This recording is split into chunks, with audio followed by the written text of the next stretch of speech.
Good evening everyone, welcome back to our channel. आज मैं आपके साथ डिस्कस करूंगी साइक्लोएल्केन के बारे में। साइक्लोएल्केन, क्योंकि आपको पता है कि chemistry of alkene and cycloalkane हम पढ़ रहे थे बीएससी वेव सेमेस्टर, और केमिस्ट्री ऑफ एल्केन को मैं कम्प्लीटली आपके साथ डिस्कस कर चुकी हूँ। उसके सारे टॉपिक्स को मैंने कवर करा दिया है। अब हम साइक्लोएल्केन को स्टार्ट कर रहे हैं। तो देखिए, एल्केन्स के बारे में ऑलरेडी आप पढ़ चुके हैं। आज आप पढ़ेंगे साइक्लोएल्केन्स के बारे में। यानी एल्केन के आगे क्या लगा दिया हमने, साइक्लो वर्ड यूज़ किया है। तो इसका मतलब क्या होता है ये भी आपको बताऊंगी। पूरा बहुत बेसिक पार्ट रहने वाला है, और ये भी बताऊंगी कि आप किस तरीके से जो साइक्लोएल्केन है उसका नॉमेनक्लेचर कर सकते हैं। तो सबसे पहले समझ लीजिए कि देखिए, सबको पता है कि एल्केन्स क्या होती है ना। एल्केन्स के बारे में डिटेल में ऑलरेडी मैं बता चुकी हूँ। अगर किसी को नहीं पता है तो आप जाके इस चैप्टर की फर्स्ट वीडियो देखिए, ठीक है। अब हम बात करेंगे यहाँ पर साइक्लोएल्केन की। तो देखो, एल्केन के आगे साइक्लो वर्ड यूज किया गया है, और साइक्लो का मतलब क्या है, एक साइकिल से है, एक रिंग से है, और एक ऐसी रिंग जिसमें कि कार्बन कार्बन के बीच में सिंगल बॉन्ड एग्जिस्ट करेंगे। क्योंकि आपको पता है एल्केन्स में क्या होता है, एल्केन्स में क्या होता है, मैंने आपको बताया है कि जो भी हमारी एल्केन्स होती हैं उनमें कार्बन कार्बन के बीच में सिंगल बॉन्ड होता है, और बाकी के जो कार्बन बॉन्ड बनाता है वो अदर आइटम्स के साथ में होते हैं। यानी जैसे हाइड्रोजन होता है, तो कार्बन कार्बन के बीच का बॉन्ड बेसिकली हम इसमें देखते हैं। तो कार्बन कार्बन के बीच का बॉन्ड जब सिंगल बॉन्ड होता है तो वो एल्केन्स होता है। अब वहीं पर मैंने बात कर दिया साइक्लोएल्केन की। साइक्लोएल्केन की बात कर दी, तो देखो साइक्लोएल्केन यानी एक चीज तो कॉमन है कि कार्बन कार्बन के बीच में सिंगल बॉन्ड तो रहने वाले हैं। साइक्लोएल्केन हो या एल्केन हो, एक चीज कॉमन मिल गई कि कार्बन कार्बन के बीच में सारे बॉन्ड सिंगल रहने वाले हैं। बट क्योंकि वर्ड क्या जुड़ा है, आगे जो प्रीफिक्स है वो क्या है, साइक्लो है। दैट मीन्स कि बॉन्ड तो सिंगल होंगे कार्बन कार्बन के बीच में, बट एक साइकिल की फॉर्म में होंगे। और देखो, साइकिल की फॉर्म में होंगे तो इस तरीके से होंगे, ये देखिए इस तरीके से होंगे। और एक साइकिल को बनाने में मिनिमम कार्बन एटम्स की रिक्वायरमेंट कितनी है, 3। 3 कार्बन एटम से कम अगर कार्बन है तो साइकिल जो है वो नहीं बन सकती। क्योंकि एक साइकिल को बनाने के लिए आपको इस तरीके से कोई साइकिल बनानी है तो कम से कम 3 कार्बन एटम्स आपको चाहिए, है कि नहीं। 3 कार्बन एटम चाहिए कि नहीं। अब आप कहें कि 2 कार्बन एटम, तो भाई 2 कार्बन एटम में कौन सी रिंग बन गई, नहीं बन सकती। तो सबसे छोटा मेंबर कौन सा हो जाएगा, साइक्लोएल्केन फैमिली का। अब देखो यहाँ पर क्या है, कार्बन कार्बन के बीच में सारे बॉन्ड सिंगल है। अब कार्बन की वैलेंसी आपको पता है कितनी होती है, 4 होती है। तो इस तरीके से ये किससे अटैच्ड है, यहाँ पे हाइड्रोजन होगा, यहाँ इस तरीके से हाइड्रोजन होगा, समझ रहे हैं। इस तरीके यहाँ भी हाइड्रोजन होगा। तो यहाँ पर क्या कहना चाह रही हूँ मैं कि जब भी हम बात करते हैं साइक्लोएल्केन की तो हम बात करते हैं एक ऐसी रिंग की जिसमें कि कार्बन कार्बन के बीच में सारे बॉन्ड्स सिंगल होते हैं, ठीक है। अब एक और चीज़ समझिए, अब ज़रूरी थोड़ी है कि सिर्फ 3 ही कार्बन की रिंग हो, लेकिन मैंने बोला कि मिनिमम 3 कार्बन की रिंग होनी चाहिए। मतलब मिनिमम 3 कार्बन की रिंग होनी चाहिए, तो कोई बात ही नहीं, तो कोई मतलब ही नहीं इस बात का। क्योंकि अगर रिंग की बात कर रहे हैं हम तो 3 कार्बन की रिक्वायरमेंट डेफिनेटली होगी ही होगी, क्योंकि 3 से कम कार्बन में कोई रिंग फॉर्म होगी नहीं। तो सबसे छोटी जो रिंग है वो ये है। अब आपको पता है इसमें 3 कार्बन है, और 3 कार्बन के लिए हम कौन सा वर्ड यूज करते हैं, प्रोप यूज करते हैं, राइट। ये मैं आपको जो इस चैप्टर की फर्स्ट वीडियो है, इंट्रो पार्ट जो है एल्केन का, उसमें समझा चुकी हूँ।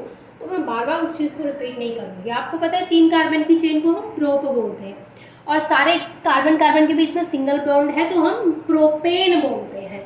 तो एक चीज़ तो क्लियर है, एल्केन से आप एल्केन का नोमेनक्लेचर करना जानते हैं तो आप इसको बता सकते हैं कि ये प्रोपेन है। लेकिन क्योंकि ये एक साइकिल की फॉर्म में है तो बच्चों ये क्या है, साइक्लोप्रोपेन है। क्या है ये, साइक्लोप्रोपेन है। अब साइक्लोप्रोपेन है यानी कि ये साइक्लोएल्केन है ना। अब इसके बाद और भी तो एग्जांपल्स हो सकते हैं, ज़रूरी थोड़ी 3 कार्बन की हो, इससे ज़्यादा भी हो सकते हैं, लेकिन इससे कम नहीं हो सकते भाई, बिल्कुल भी। मान के चलो इस तरीके से एक रिंग बना ली, इस तरीके से। यहाँ पे कितने कार्बन एटम हैं, 4 हैं, और यहाँ पे क्या है, 2 हाइड्रोजन अटैच्ड है। 2 3 4 2 3 4 2 3 4 2 3 4। कार्बन ने कितने बॉन्ड बना रखे हैं, 4। और कार्बन कितने बॉन्ड बनाता है, 4। लेकिन कार्बन कार्बन के बीच में कैसा बॉन्ड है, सिंगल बॉन्ड है। इसका मतलब क्या है, ये एल्केन है। एल्केन है कि नहीं, क्योंकि कार्बन कार्बन के बीच में सिंगल बॉन्ड है, तो डेफिनेटली एल्केन तो ये है। और 4 कार्बन की जो एल्केन होती है, 4 कार्बन की जो चेन होती है, उसको हम क्या नाम देते हैं, ब्यूट। और कार्बन कार्बन के बीच में सारे बॉन्ड सिंगल है, तो हम इसको क्या बोलेंगे, ब्यूटेन। लेकिन ये एक साइकिल की फॉर्म में है, तो हम इसको क्या बोलेंगे, साइक्लोब्यूटेन, है ना। इसको हम क्या बोलने वाले हैं, साइक्लोब्यूटेन। बेसिकली मैं आपको क्या बता रही हूँ कि आप इसका नोमेनक्लेचर कैसे कर सकते हैं। आपको क्या करना है, एल्केन का आप करना जानते हैं, डिटेल में आपको बता चुकी हूँ। आपको उसके आगे एल्केन का जो आप नोमेनक्लेचर करते हैं, उसके आगे आपको सिर्फ और सिर्फ क्या जोड़ना है, साइक्लो जोड़ देना है, ठीक है। जैसे आप नोमेनक्लेचर करते हैं वैसे ही करेंगे, लेकिन आप जो यहाँ पे प्रीफिक्स यूज़ करेंगे वो क्या होगा, दैट इज साइक्लो। जब भी आप नोमेनक्लेचर की बात करेंगे, जब भी आप नोमेनक्लेचर की बात करेंगे तो आप प्रीफिक्स यूज़ करेंगे, क्या होगा वो, साइक्लो। और बाद में आप क्या यूज़ करेंगे, साइक्लो के बाद में आप क्या यूज़ करेंगे, एल्केन, ठीक है, क्योंकि साइक्लो एल्केन है तो साइक्लो एल्केन। अब देखो साइक्लो एल्केन का जो जनरल फॉर्मूला होता है, जिससे कि आपको कोई भी नाम आए तो आप उसका स्ट्रक्चर ड्रॉ कर सकते हैं। तो साइक्लो एल्केन का जो जनरल फॉर्मूला होता है वो होता है CnH2n, general formula, general formula of cycloalkane. अभी मैं आपको बताऊंगी आप इस फॉर्मूले की हेल्प से कैसे कोई भी स्ट्रक्चर ड्रॉ कर सकते हैं। तो क्या है जनरल फॉर्मूला, क्या बताया मैंने आपको, CnH2n। अच्छा, इस फॉर्मूले की हेल्प से मैं ऑलरेडी बहुत सारे क्वेश्चंस आपको जो फर्स्ट वीडियो थी उसमें बता चुकी हूँ, बट ये फॉर्मूला नहीं था, बट इस तरीके का ही था, क्योंकि सभी के जो फॉर्मूलाज होते हैं वो अलग अलग होते हैं। जैसे साइक्लोएल्केन का CnH2n है, ठीक है। अब यहाँ पर एक चीज़ समझ लीजिए, ये हो गया फॉर्मूला। अब आप इस फॉर्मूले की हेल्प से किस तरीके से बना सकते हैं स्ट्रक्चर। तो जैसे सपोज करिए आपको एक नाम उन्होंने दे दिया साइक्लोपेंटेन, आपको उन्होंने क्या नाम दे दिया, आपको नाम दे दिया साइक्लोपेंटेन। और अब आपको बताना है कि साइक्लोपेंटेन का स्ट्रक्चर कैसे बनाना है। लेकिन आपको नहीं पता कि साइक्लोपेंटेन का स्ट्रक्चर कैसे बनाना है, यानी कितने कार्बन होंगे, कितने हाइड्रोजन होंगे, आपको नहीं पता। सिर्फ आपको इतना पता है कि साइकिल तो होगी, और आपको ये भी पता है कि पेंटेन है, एन है पीछे, इसका मतलब कार्बन कार्बन के बीच में सभी बॉन्ड सिंगल रहने वाले हैं, डेफिनेटली सिंगल रहने वाले हैं, एल्केन है क्योंकि। तो अब फॉर्मूला आपको याद है इसका कि CnH2n साइक्लोएल्केन का फॉर्मूला होता है। तो यहाँ पर आप ड्रॉ कैसे करेंगे, देखिए समझिए। आपको ये पता है कि साइकिल होगी, तो वो तो हम बाद में साइकिल बना देंगे। आपको पता होना चाहिए पहले पेंटेन है, और आपको पता है पैंट जो होता है उसके लिए कितने कार्बन यूज होते हैं। पैंट जो होता है वो कितने कार्बन के लिए यूज होता है, हमेशा 5 कार्बन के लिए यूज होता है। जो वर्ड है ये पेंटेन, इसको हम 5 कार्बन के लिए यूज करते हैं, और 5 कार्बन के लिए यूज करते हैं, इसका मतलब कार्बन का नंबर कितना हो गया है, 5, है ना। ये देखो, ये चीज़ मत पूछना कि आपको कैसे पता कि पैंट में 5 यूज़ करते हैं, क्योंकि ऑलरेडी डिस्कस कर चुकी हूँ फर्स्ट पार्ट में। प्लीज़ आप जाकर के चेक कीजिएगा, वरना आपके बहुत सारे डाउट्स रह जाएंगे जिनको कि मैं क्लियर नहीं कर पाऊँगी। तो यहाँ पर ये आपको पता है कि पैंट के लिए हम 5 कार्बन के लिए पैंट यूज़ करते हैं, 3 कार्बन के लिए प्रोप यूज़ करते हैं, 4 कार्बन के लिए ब्यूट यूज़ करते हैं। वैसे ही 2 कार्बन के लिए क्या यूज़ करते हैं, एथ यूज़ करते हैं, और 1 कार्बन के लिए मैथ यूज़ करते हैं, जिसको कि methane, ethane, propane, butane, pentane, hexane, heptane, इस तरीके से आपने पढ़ रखा है, ठीक है। तो 5 कार्बन, हमें यहाँ पे ये पता चल गया कि यहाँ पे जो कार्बन होंगे वो 5 होंगे, इसका मतलब N मिल गया हमें। N क्या मिल गया हमें, 5 मिल गया। तो यहाँ पर फॉर्मूला हमें मिल गया। फॉर्मूला क्या है हमारा, CnH2n। तो हम N की जगह पे क्या रख देंगे, 5 रख देंगे, सिंपली तो हो जाएगा C5H2 इंटू 5, N की जगह पे 5 हो गया, तो ये आ गया हमारा यहाँ पे C5H2 5 10।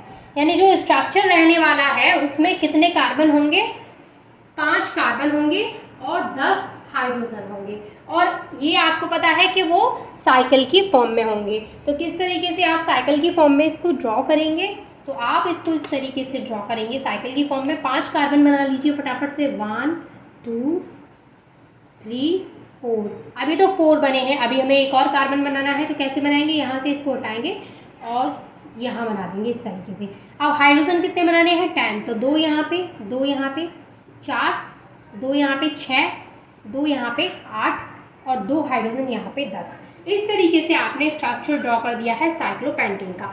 तो ये आप फॉर्मूला लगा के इसका स्ट्रक्चर ड्रॉ करना सीख गए हैं और नॉमेनक्लेचर में आपको पता चल गया है कि जैसे आप एल्केन का करते हैं उसके सामने आपको प्रीफिक्स यूज़ करना है साइक्लो। ठीक है, ठीक है, ये बेसिक सी चीज़ आपको क्लियर हो गई।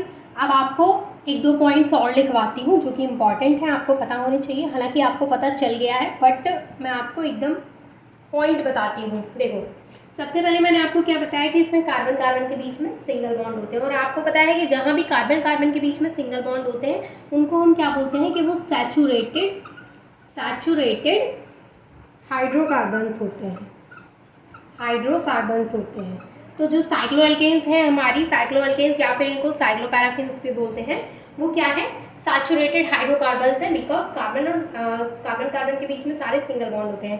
अच्छा, कार्बन कार्बन के बीच में अगर डबल बॉन्ड आता है तो वो सैचुरेटेड में नहीं आएगा, वो अनसैचुरेटेड में चला जाएगा। ट्रिपल आएगा तब भी वो सैचुरेटेड में नहीं आएगा। ठीक है, तो ये पॉइंट आप क्लियर हुआ।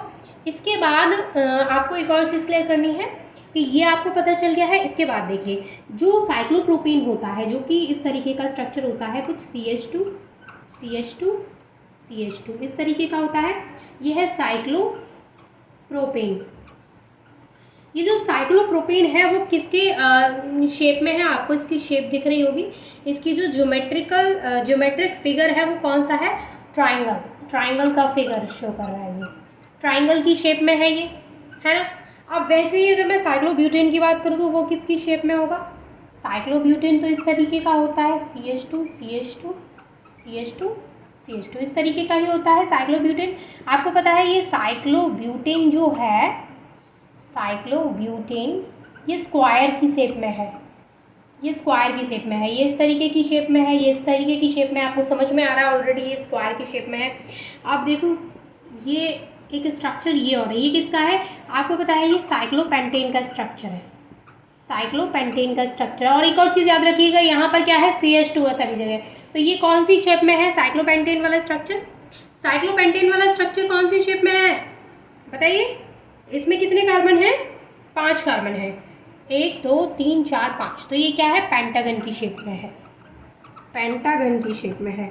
इस तरीके से ही अगर आप साइक्लोहेक्सेन का स्ट्रक्चर देखेंगे तो वो हेक्सागन की शेप में मिलेगा। तो ये था हमारा आज का बेसिक पार्ट जो कि साइक्लोअल्केन्स के रिगार्डिंग था। तो आपको मैंने बता दिया है कि इसमें क्या क्या होता है, कैसे आप नोमेनक्लेचर करेंगे, सिंपली जैसे आप नॉर्मल एल्केन्स का करते हैं उसके आगे आप साइक्लो वर्ड यूज़ करेंगे। एंड आई होप कि लेक्चर आपके लिए हेल्पफुल रहा होगा। कहीं भी कोई डाउट है तो वो आप मुझसे कमेंट करके पूछ सकते हैं। And thank you so much for watching this video.